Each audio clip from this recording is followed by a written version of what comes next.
Aquarius, hi, welcome to my channel. So today we have a reading for you, no particular subject. We're going to do my version of a Celtic cross. At the end there will be an opportunity for an extended where we'll dive in deeper. You can watch this for Aquarius, Sun, Moon, Rising, Venus, Mars, Mercury, North Node, or if any of those planets are currently transiting your 11th house, this could be for you. Thank you, however you support the channel, very much appreciated. Cross watchers are more than welcome. Message may well be for you. All information, including website link for private reads, is in the description box. Just hit the more button below. Aquarius. What's going on? There's like a confusion. Wondering where you've gone wrong or what you did wrong in some aspects.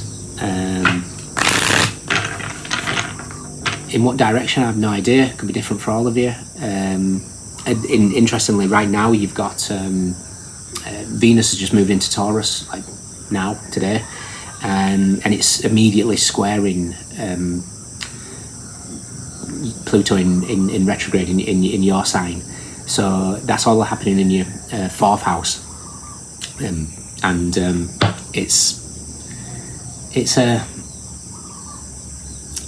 it's the home, it's the mother, it's the past. It's also where you feel safe and rooted. Something, it feels like there's a confusion. It feels like you've done something wrong in terms of it. How interesting. Let's do 2 more. What's going on, Aquarius?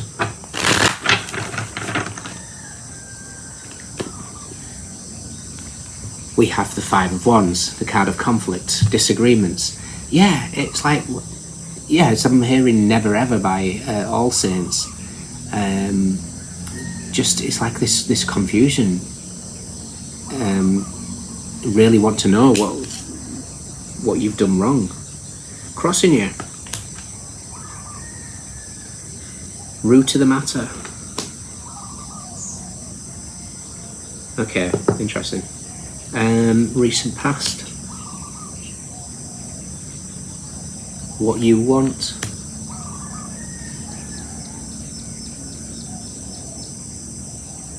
What's coming in. Okay.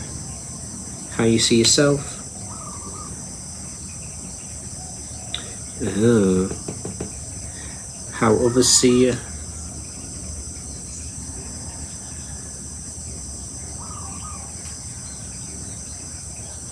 Advice.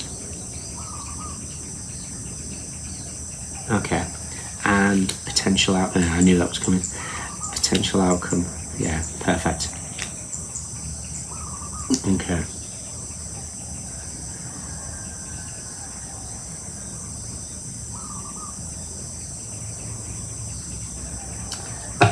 Okay. 10 of Pentacles. Could be something family related. Doesn't have to be. It's Mercury and Virgo. High Priestess. The 5 of Pentacles. Nice. High Priestess and the 5 of Pentacles is like physically and emotional healing, spiritual healing. It's good. Okay, something has gone on here, and there's confusion, there's anguish, there's overthinking, there's stuck in your head. Ultimately, all roads lead to empowerment. All roads lead to you being able to break free, unravel divine interference. But it's a weird dynamic. It's like being accused of something you haven't done, or you know, somebody going completely cold on you and not knowing what you've done wrong. There's an energy of it feels confusion. It feels very much of a case of what's going on here. Crossing you is the Empress. There's Venus. Okay, so Venus is, like I say, squaring Pluto in your sign, and it's with it. Don't resist what surfaces. It's an energy of the, like I say, the 4th house, the mother, the home, anything from the past, ancestral past possibly, that weighs down on the family or the home, those type of things. It's needing to come to the surface to heal. Root to the matter is the Wheel of Fortune. Now the Wheel of Fortune is Jupiter. It's a shift of fortune. You know, what goes up must come down and vice versa. But for me, this is indicating cycles. look for repeated issues. There is something where either you're the scapegoat in something, either where it's like you're desperate to try and learn what went wrong somewhere, and you're not getting the answers you need. Those things are trying to come to the surface here. They're trying to show you what it is. Recent past is the Queen of Pentacles. The Queen of Pentacles is the Queen of Earth. She is the closest queen to the Empress. The Queen of Pentacles is self-care. It's looking after the home. There's an energy here of, I don't know,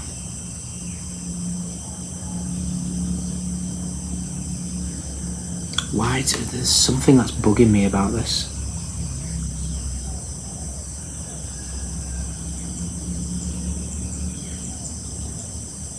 There's a swelling around her.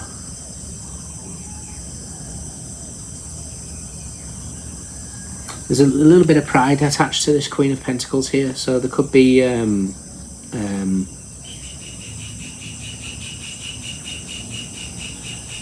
ooh, I don't know what about this one. It's a weird one, is this Queen. I don't normally get this about the Queen of Pentacles, but it's like somebody that knows exactly what they're doing to keep you second guessing, to keep you it's like exerting power. You know, say for example this was a business that you went to and the boss is trying to exert their power to show off or something like that, and you're just that innocent bystander that just waiting for a coffee or something. There's just something that's really odd, and you're blown out confused about this energy. But what it is actually a repeated pattern. It's where you maybe have some sort of issue with you know, people that try and exert some sort of authority over you, or vice versa. And whatever it is coming to the surface, don't ignore. What you want is the Nine of Cups. Nine of Cups is a card of satisfaction. It's a card of wish fulfillment. It's the energy of Jupiter in Pisces. So in your case, it would be, you know, this Wheel of Fortune in your second house, the material house, the beauty, the money, the sensuality, the house of comfort. That's what you'd prefer. But right now we've got to navigate this. What's coming in is the Nine of Swords. Now the Nine of Swords is Mars in Gemini. It's the tower hits the lovers. There's something that's going to cause you irritability, and it's this confusion about what you've done. I don't think you've particularly done anything wrong. I think whoever you've dealt with, whoever the argument with, whoever this is somebody that's on a power trip, or somebody that's I don't know, exerting something in terms of some sort of an authority over you, and they get some sort of kick out of maybe having that influence. It's a weird dynamic. For me, this could be siblings, you know, trying to get one over on you. I don't know. It's a dynamic that's not very it's not very pleasant, because it's leaving you in this energy of, what the hell did I just do? How you see yourself is the Seven of Pentacles. Now the Seven of Pentacles, there's an energy of tiredness here. There's an energy of slaving away. But for me, it's talking about Taurus energy.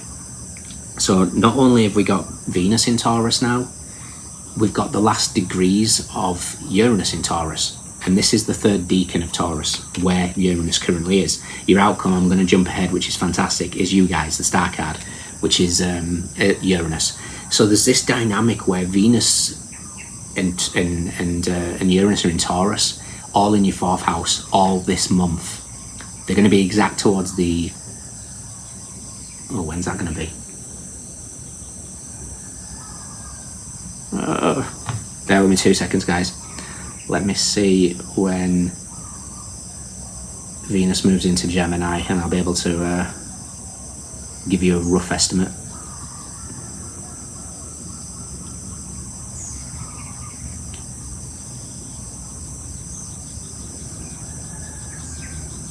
Okay, so it's literally oh, here we go. Venus conjunct Uranus, July the 4th. So July the 4th is the exact, but the build up to it is all going off in here. Was it in the US? It's Independence Day, isn't it? So whatever it is, something's breaking free. You become more independent from something, independent from whatever the cycles of the past is. But there's something deep repeated energy here, and it's to do with conflict. It's to do with how you deal with that. It's to do with maybe needing to know the answers. Maybe for some of it, it's like the story of the, if you got bit by a snake, you'd go to the hospital. You wouldn't chase after the snake and find out why it bit you.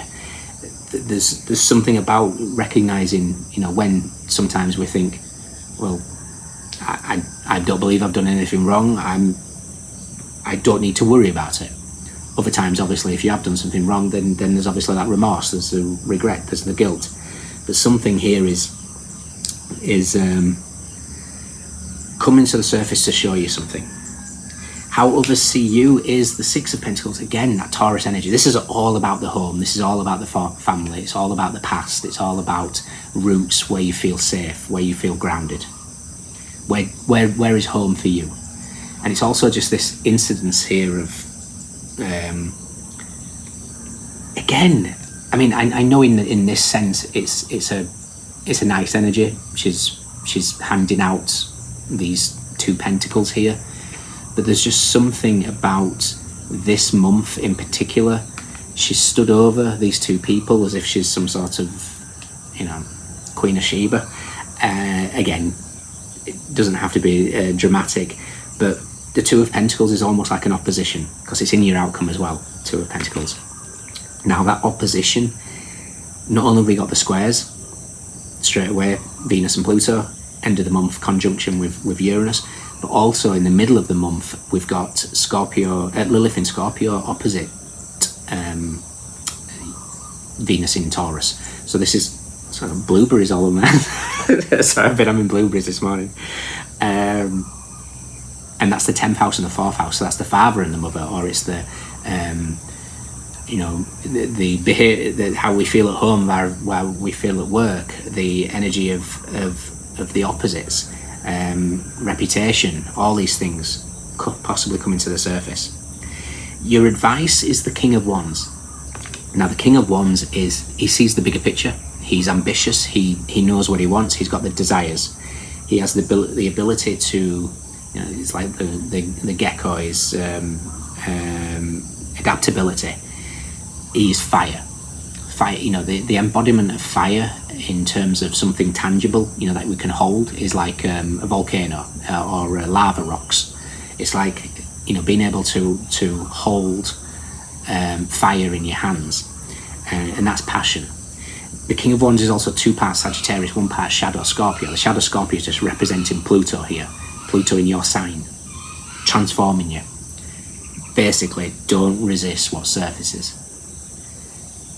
Outcome, 2 of Pentacles, the Star card, the 8 of Swords. Now the 8 of Swords is Jupiter in Gemini, which we're just leaving. It's moving into Cancer. Gemini rules your 5th house, Cancer rules your 6th house. 6th house is all about your daily habits. So Jupiter's going to expand your health, your daily habits, your diet, animals, pets, and karmic debt. I think there's a lot of stuff here that's coming to the surface to purge some sort of our ancestral debt. And then we got the 9 of Cups and the Star card. The 2 cards in all of 78 of the tarot spread that are wish fulfillments. Something wonderful comes from this, but getting there, it almost feels like you have to do something wrong or be perceived to have done something wrong to gauge a reaction about something. Okay? Interesting. I want to see where the... what did I want to see? I want to see where the Lovers is.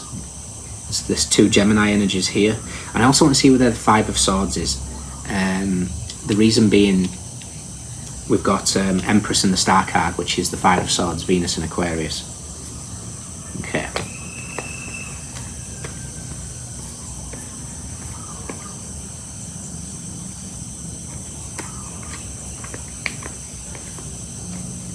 So the Lovers is with Temperance and the Queen of Wands. Look at that. This, whatever this is brilliant, because whatever gets pulled out, so that the Wheel of Fortune meets the Lovers in the Eight of Swords, allows you to step into that positive aspect of the King of Wands. Somebody that's looked at the shadow and is then the two parts of Sagittarius energy. Sagittarius energy just means seeing the bigger picture, positivity, not embracing negativity, remaining in that energy of playfulness, of travel, wisdom, gurus. And then the Queen of Wands here is the match to the King, which is, partnerships, whether that's love, business, anything. So something is shifting fantastically. And the Five of Swords is with the Chariot and the Page of Wands. Chariot is Cancer, rules the 4th house. There's something here, it's like wanting to know what went wrong. Interesting. There's good news coming about it, because this allows then the healing to take place. Venus in Aquarius with his Five of Swords always takes me to the Tower of the Divine, Isis, Osiris and Set. Set, evil brother, kills Osiris. Isis, committed to finding him. Love that goes beyond all boundaries, and she seeks to find him and put him together. Energetically, Set is the block. What's blocking you from merging the masculine and feminine? So that's what's being shown here. Something is the block. It could be this need to know, this need to get clarification, justification, this need to know, what went wrong. And the issue is it damages your self-worth, because there's an assumption that you've done something wrong in all these environments. And, a lot of the times, the saying, which usually doesn't follow suit, it's not you, it's me, is really true in this sense. It's a interesting, very interesting.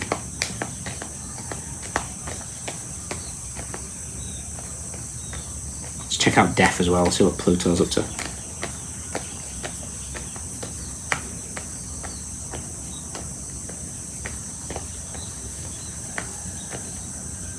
Yeah. The other side of that's perfect. Death is with the Four of Wands, which again is the home, the 4th house. It's also Venus in Aries. The Empress meets the Emperor. Empress is the mother, the Emperor is the father. Again, this is archetypical. It doesn't have to be a literal mother and father. 10th house, 4th house aspects. With the Seven of Cups, which is Venus in Scorpio, so Venus and Pluto energy together. And this is a gift. This is gonna, and the final card is one of your cards as well, the full brand new beginning. Whatever is going on here, Aquarius, you are being shown things that have possibly ancestrally weighed down the 4th house, the blocks, any ancestral blockages, any ancestral repeated patterns are being shown, and it's up to you, the breakers of those bonds, to recognize this for what it is. And it is. And then when you do, you break the chain. This is you looking at Jupiter in Capricorn, Jupiter bottom of the deck. So Wheel of Fortune meets the Devil. This is you pulling apart the Devil. The Devil just is indicating the block. The Devil I just saw a minute ago. Where was he? Devil's with the Emperor and the Page of Cups. So the Emperor and the Page of Cups is it can be an energy of age gaps. So this could be breaking free of all, the taboo aspect of that. If it's not anything to do with age gaps and things like that, it could just be unconventional relationships or unconventional situations. But that is the beauty of Aquarius. You're here to break those. You are the rule breaker. You are Uranus ruled. Age of Aquarius is about society says this, I say this, and then following through. So interesting. In your extended I want to see what the commotion is. I'm going to take the energy of this Five of Wands, because it's leaving you very, very agitated and confused as to what the hell you've done wrong. So we're going to dive into that. What we know, what we don't know, recent past advice, potential outcome. If you can join me, fantastic. If not, let me know if it resonates. We have Saturn in Leo. We have Taurus and Libra, Sagittarius, Jupiter in Pisces, Mars in Gemini, Saturn in Taurus, Moon in Taurus, Jupiter in Capricorn, Aquarius, Jupiter in Gemini, Mercury in Virgo, Cancer, Pisces, Mercury in Taurus, Leo, Moon in Sagittarius, Mercury in Sagittarius, Jupiter in Libra. Wands, Swords, Cups, Pentacles, everyone's here. Those of you stand out, just let me know. Take care. See you soon. Bye.